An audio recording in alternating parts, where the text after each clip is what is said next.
하나님은 여러분을 많이 사랑하십니다. 하나님의 사랑에 대한 반응, 응답이 바로 예배다라고 시편 5편 7절에 기록을 하고 있습니다. 시편 5편 7절은 오직 나는 주의 풍성한 사랑을 힘입어 주의 집에 들어가 주를 경외함으로 성전을 향하여 예배하리이다. 하나님의 그 사랑이다라고 했을 때 그 원어가 헤세드인데 자비, 인자, 그 하나님의 성품을 얘기합니다. 그러니 그 하나님의 풍성하신 성품에 대해서 우리가 응답하고 반응하는 것이 예배다. 그렇게 지금 시편 5편 7절에서 기록을 하고 있죠. 하나님께서 그 사랑하시는 자들에게 요구하시는 것이 바로 반응하라는 거예요. 그 반응하는 거에 대해서 신명기 10장 12절에서 15절 22절에 표현되어져 있습니다. 다시 말하면 하나님께서 우리에게 말씀하시는 것은 우리가 행복하라고 말씀하시는 것인데 그 행복을 누리는 것이 바로 반응하는 것이고 응답하는 것입니다. 하나님께서 우리에게 잘 되라고 하시는 거예요. 그래서 잘 되는 것이 반응이고 응답입니다. 신명기 10장 22절에 보면 애굽에 내려간 내 조상들이 겨우 70명이었으나 이제는 내 하나님 여호와께서 너를 하늘의 별같이 많게 하셨느니라. 이 하늘의 별과 같이 많다는 것을 이제 출애굽할 때 60만 명 가량이다라고 하는 것으로 성경은 표현을 해주고 있어요. 하나님께서 여러분들에게 잘되게 해주시는 것을 누리는 것, 그것이 바로 응답하는 것이고 반응하는 것입니다. 성경에 보니까 다윗이 그 하나님께 반응한 내용, 하나님이 다윗과 이스라엘 백성들을 많이 사랑하셔서 그게 반응하는 내용을 역대상 29장 12절에서 16절까지 이렇게 표현을 하고 있습니다. 부와 기가 주께로 말미암고 또 주는 만물의 주세가 되사 손에 권세와 능력이 있사오니 모든 사람을 크게 하심과 강하게 하심이 주의 손에 있나이다. 우리 하나님이여 이제 우리가 주께 감사오며 주의 영화로운 이름을 찬양하나이다. 나와 내 백성이 무엇이기에 이처럼 즐거운 마음으로 드릴 힘이 있었나이까. 모든 것이 주께로부터 말미암사니 우리가 주의 손에서 받은 것으로 주께 드렸을 뿐입니다. 우리는 우리 조상들과 같이 주님 앞에서 이방 나그네와 거류민들이라. 세상에 있는 날이 그림자 같아서 희망이 없었나이다. 우리 하나님 여호와여 우리가 주의 거룩한 이름을 위하여 성전을 건축하려고 미리 저축한 이 모든 물건이 다 주의 손에서 왔사오니 다 주의 것입니다. 20절 다윗이 온 회중에게 이르되 너희는 하나님 여호와를 송축하라 하며 회중이 그 조상들 하나님 여호와를 송축하고 머리를 숙여 여호와 앞에 절하고 이튿날 여호와께 제사를 드리고 또 여호와께 번제를 드리니 수송아지가 1000마리 숫양이 1000마리 어린 양이 1000마리 또 그 전제라 온 이스라엘을 위하여 풍성하게. 하나님이 다윗과 그 이스라엘 백성들을 많이 사랑해 주셨다고 하는 것을 표현을 하고 있는 거예요. 그러니 이 다윗의 생애 동안에 하나님께서 많은 것들을 이렇게 누리게 하시고 번영을 가지고 올 수 있었던 것, 그게 바로 하나님이 그들을 많이 사랑해 주셨다는 거예요. 그래서 고백하는 게 그 다윗의 부와 귀가 다 하나님께로부터 말미암았다라는 것을 고백을 하는 거예요. 그러면서 이제 그들이 하나님 앞에 성전을 건축하기 위해서 준비하고 막 그렇게 풍성해진 것에 반응하고 응답한 것, 그것을 표현을 해주고 있습니다. 하나님은 여러분을 이렇게 크게 하시는 분이십니다. 하나님의 성품에서부터 여러분을 하나님의 능력으로 아주 크게 크게 위대하게 하시는 분이시다라는 것을 성경 말합니다. 시편 92편 5절에 보면 여호와여 주께서 행하신 일이 어찌 그리 크신지요 주의 생각이 매우 기쁘시니이다. 그 70명이 60만 명이 되게 하시는 것, 30배, 60배, 100배가 되게 하시는 것, 아무 복이 없었던 사람이 아주 복의 복을 누리게 되었던 것, 그 야베스를 통해서 우리에게 나타내 주잖아요. 그렇게 하나님은 여러분을 크게 하실 수 있는 분이시다. 하나님의 성품으로 크게 하신다는 것을 지금 시편 92편 5절에서는 여호와여 주께서 행하신 일이 어찌 그리 크신지요, 그 크다고 하는 표현 속에서는 막 이렇게 부풀어 오르는, 부흥하는, 성장하는 그런 의미를 표현하고 있어요. 70명이 애굽에 내려갔다가 60만 명으로 막 이렇게 부흥하는 것, 성장하는 것, 하나님께서 아무것도 없는 곳에서 막 복의 복을 더해서 이렇게 크게 하시는 것, 그런 것들에 대해서 표현을 하고 있는 거예요. 창세기 12장 2절에 보면 아브라함에게 하나님께서 약속하신 대로 내가 너로 큰 민족을 이루고 내게 복을 주어 내 이름을 장대하게 하리니 너는 복이 될지라. 그때 그 장대하게 하신다는, 크게 하신다는 그런 표현이에요. 예배는 하나님께서 여러분들에게 이렇게 크게 하시는 은혜에 대해서 응답하는 것이다. 그게 바로 예배라는 거예요. 그래서 한 주간 하나님께서 내게 그 하나님의 얼굴을 비춰주신 거에 대해서 하나님이 한 주간 내게 이렇게 행하셨다고 하는 것을 고백하고 응답하는 것, 그것이 예배다라는 거예요. 그 신명기 10장 22절에 보면 애굽에 내려갈 때 70명에서 60만 명으로 이렇게 부흥한 거에 대한 표현을 해요. 70명이 내려갔다. 그런데 누가복음 10장 1절에 보면 예수님이 70명의 제자들을 이렇게 둘씩 파송하는 내용이 나와요. 각 지역으로, 각 동네로 보내시면서 하나님께서 뭐예요? 부흥시켜 줄 거에 대한 것들을 여기에 딱 포함되어져 있어요. 그러니 그 신명기에서 나오는 이스라엘 백성이 70명에서 60만 명이 된 것, 그 장정만 20세에서 50세까지만 계산해서 60만 명이지, 어린 아이들, 여자들, 뭐 노소를 포함하면은 엄청난 크게 하시는 하나님의 성품을 얘기하는 거예요. 그러니 이 누가복음 10장 1절에 보면 70명을 보낸다고 했을 때에 이 70명을 통해서 하나님께서 앞으로 얼마나 크게 하실 것인가에 대한 비전을 가지는 거예요. 그러니 여러분도 하나님께서 여러분을 보내시는 데 있어서 이렇게 지금은 소수고 적은 숫자를 보내는 것 같지만, 12명을 보내는 것 같지만, 하나님께서 거기에 크게 하시는 하나님의 성품이 나타날 것을 기대하고 구하는 사람이 되어야 할 것을 성경은 말합니다. 우리 교회뿐만 아니라 우리 교회의 여전도회를 하나님께서 크게 하신다고 하는 그런 비전을 이런 말씀에서 소유하고 그런 비전이 이루어지기를 기도하십시오. 그래서 하나님께서 우리 교회에 막 오케스트라로 막 이렇게 하나님을 찬양하는, 저는 막 예전에 그 전도사 때 한 교회에서 그 어떤 이제 그 젊은 분이 이제 이게 막 트럼펫을 하면서 막 이렇게 찬양을 하는데, 그때 그 마귀들과 싸울지라 뭐 영광 할렐루야 할 때, 그때 이런 게 트럼펫이 막 쫙 뽑아주고 뭐 이럴 때 엄청난 그런 감동이 있었어요. 그런데 그래서 우리 교회도 참 그렇게 악기 다루는 이들이 많이 모여서 막 그렇게 찬양하고 막 더해서 심포니로 찬양하고 하는 것들을 막 기도하는 거예요. 제가 이렇게 있을 때 안 이루어져도 여러분 자손들 세대에서도 이루어질 수 있도록, 기도는 반드시 없어지지 아니하고 나의 때 응답이 안 되면 내 자손에게 그 유산으로 상속되어지는 것이 기도입니다. 그러니 얼마나 좋아요. 여러분, 남겨줄 것이 없는 분들은 그냥 기도를 많이 해서 남겨주세요. 그냥 백지수표에 막 쓰기만 하면 하나님께서 그거를 반드시 그 후손 대대로 청대까지 이루어 주신다는 것을 성경은 얘기하고 있어요.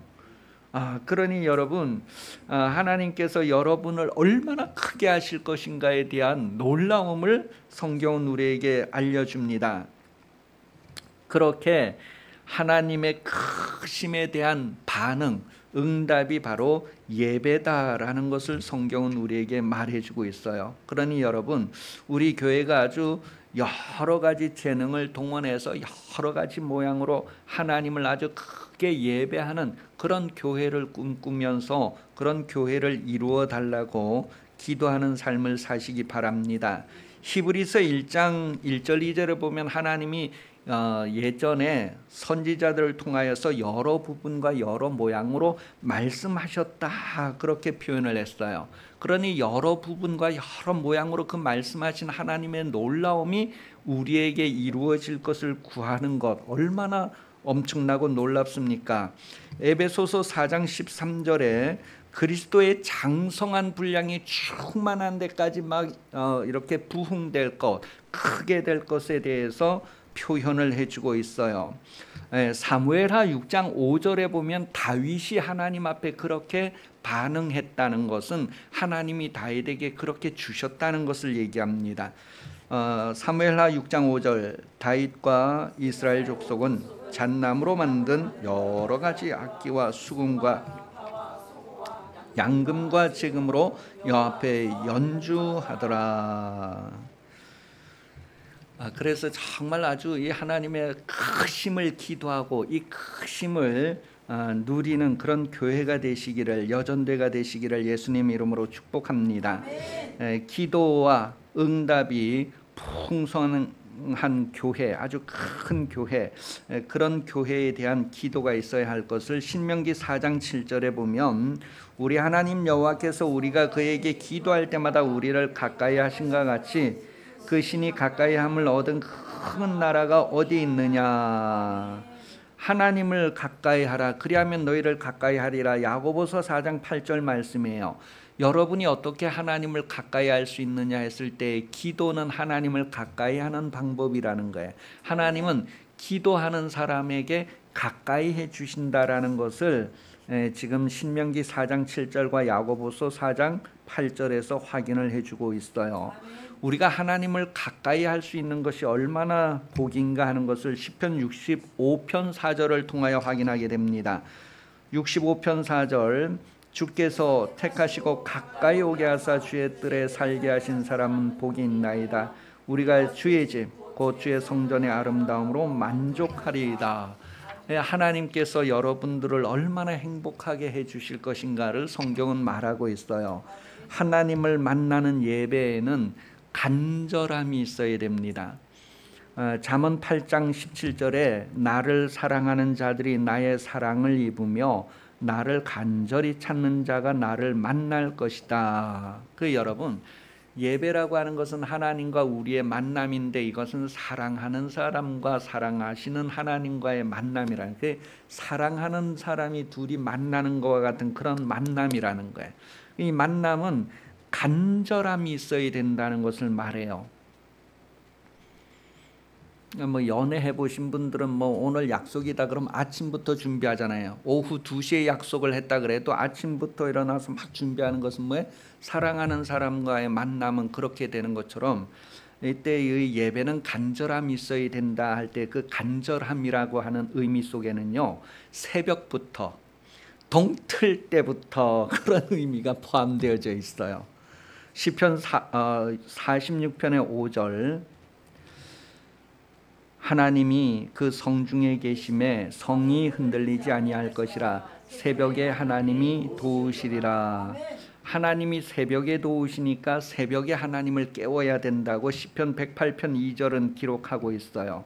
하나님은 새벽부터 여러분을 도우시는 분이시다. 시편 46편 5절에 기록되어져 있어요. 그 간절하게 예배에는 간절함이 있어야 된다 했을 때 그 간절함에는 새벽부터 일찍부터 그런 의미가 포함되어 있잖아요. 하나님은 뭐예요? 새벽부터 일찍부터 여러분을 도울 준비가 되어져 있는 분, 도우시는 분. 그러니 여러분이 새벽부터 하나님 앞에 구하는 거예요. 새벽 동틀 때부터 하나님의 도움을 구할 수 있다고 하는 것을 얘기합니다. 우리가 은행에 가면 뭐 은행이 문 여는 시간이 있잖아요. 그것처럼 하나님은 언제부터 문 열어요? 새벽부터 문 열어요. 그러니까 새벽부터 여러분을 크게 하실 하나님의 그 엄청난 막 그런 게 있으니까 우리는 뭐예요? 거기에 맞춰서 새벽부터 하나님의 그 엄청난 것을 우리에게 달라고 구할 수 있고 누릴 수 있는 것, 그것이 바로 행복이다라는 것을 말합니다. 그래서 예배에는 간절함이 있어야 된다. 무엇보다도 먼저 그런 것이 시작되는 것을 말해요. 마가복음 1장 35절에 보면 예수님은 하나님께 대하여 이 간절함이 있었다는 것을 말해줍니다. 그 간절함이 바로 새벽에 하나님 앞에 나아가게 했다는 것을 얘기해 주고 있어요. 새벽 아직도 밝기 전에 예수께서 일어나 나가 한적한 곳으로 가사 거기서 기도하신더니, 이 간절함을 가지고 예배한다네. 간절함을 가지고 하나님을 만난다는 거예요. 그러니까 새벽부터 하나님을 만나는 것을 이야기하는 거예요. 시편 63편 1절에도 하나님이여 주는 나의 하나님이시라 내가 간절히 주를 찾되 물이 없어 마르고 황폐한 땅에서 내 영혼이 주를 갈망하며 내 육체가 주를 앙모하나이다.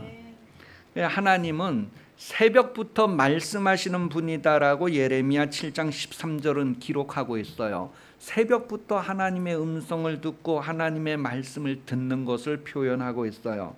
그러니 하나님께서 허락하실 때에 새벽부터 말씀을 듣는 삶을 살아야 됩니다. 하나님이 허락하실 때라는 것은 지금은 우리가 얼마든지 하나님의 말씀을 들을 수가 있다는, 새벽부터. 다시 말해서 새벽 4시를 얘기하는 것이 아니고 5시를 얘기하는 것이 아니고 해 뜨기 전이라고 하는 것은 하루를 시작하기 전부터 하나님은 이미 말씀하시는 분, 준비하시는 분, 우리의 행복을 위하여서 크신 하나님의 성품으로 여러분을 만나주시는 분이라는 것을 얘기해요. 그래서 우리도 새벽부터 그 크신 하나님을 맞이하고 영접하는 삶을 사는 것, 그러면서 하나님의 크신 행복을 누릴 수 있다는 것을 말해줍니다. 다윗은 하나님께 예배하는 것에 대해서 너무너무 행복해했는데 이 다윗이 막 도망을 다니면서 하나님께 제대로 예배하지 못할 때에 이 다윗이 어떠했는가를 시편 42편 1절에서 4절에 기록을 해주고 있어요. 이 다윗은 하나님께 예배하지 못하는 상황에 대해서 막 아주 눈물을 흘리면서 막 하나님 앞에 부르짖은 그런 모습을 보여주고 있습니다. 그것도 아주 밤에도 낮에도 눈물을 흘리면서 내가 어느 때에 내 하나님 앞에 나가서 예배할까, 막 그런 아주 사모함과 간절함을 표현을 하고 있어요. 여러분도 하나님과 만나는 이 만남에 대해서 아주 간절함을 가지고 하나님을 구하고 찾는 삶을 사시기 바랍니다. 오늘 본문의 내용을 보면 다가올 심판의 처절함이 얼마나 엄청난가 하는 것을 표현을 하고 있어요. 그런데 그 다가올 하나님의 그 심판의 처절함이 얼마나 엄청난가를 얘기할 때 먼저 예배가 사라진다는 것을 얘기하고 있습니다. 예배가 사라지는 것이 얼마나 처절한가 하는 것을 표현해 주고 있어요.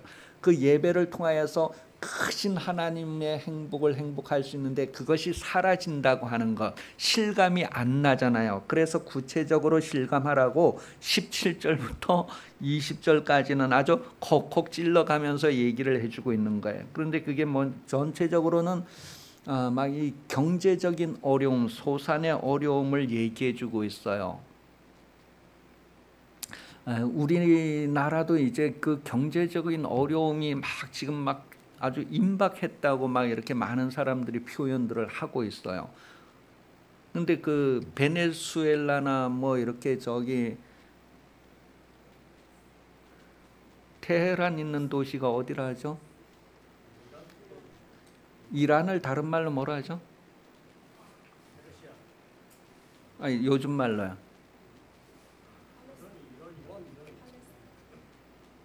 아니, 요즘은 그 나라 말로 불러주는데 그 뭐라 하지? 네, 튀르키.